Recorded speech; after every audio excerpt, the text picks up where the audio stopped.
Hi, and welcome to the fourth video of the Clarity Roadmap series. I'm Catherine Ellis, a product manager with Clarity. We are tracking the journey of Sid, a portfolio manager in Headmorrell. He is responsible for managing the bank's digital banking initiative. Sid now has a roadmap that includes all the planned and existing investments associated with the digital banking initiative. Next, he wants to attach a custom attribute called Confidence Level with the roadmap items. He can work with the product teams and set the confidence level to high, low, or medium and use it to guide investment decisions. In this video, we will see how you can create a lookup and then associate a custom attribute with roadmap items. Let's open Classic PPM as an administrator.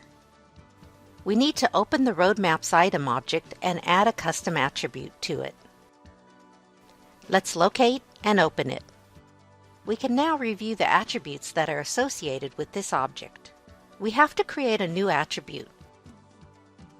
The Data Type field helps us understand different types of attributes we can create for the Roadmap item object.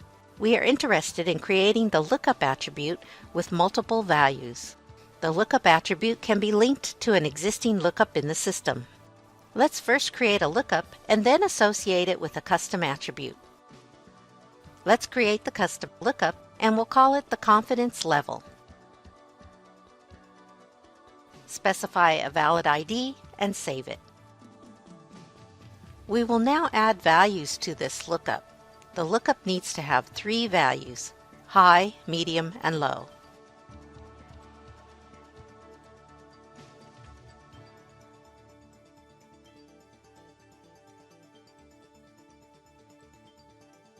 The confidence level lookup is now ready, and we can now add the custom attribute to the Roadmap Items object.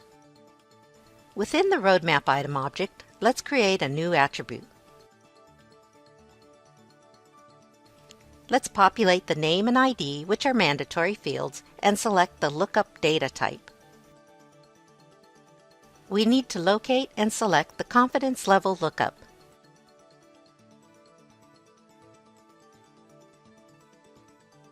When we create the attribute, we need to enter the API attribute ID.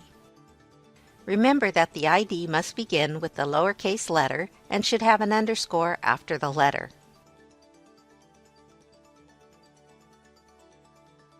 We can set the display mappings to reflect a color for each lookup value to provide visible distinctions of the different values.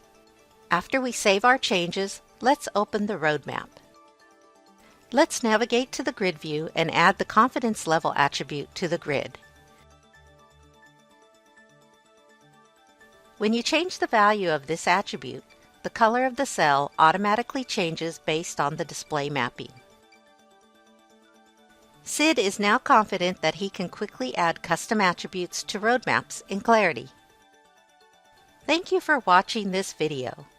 Watch the next video in this playlist to learn how you can create a pick list in Clarity.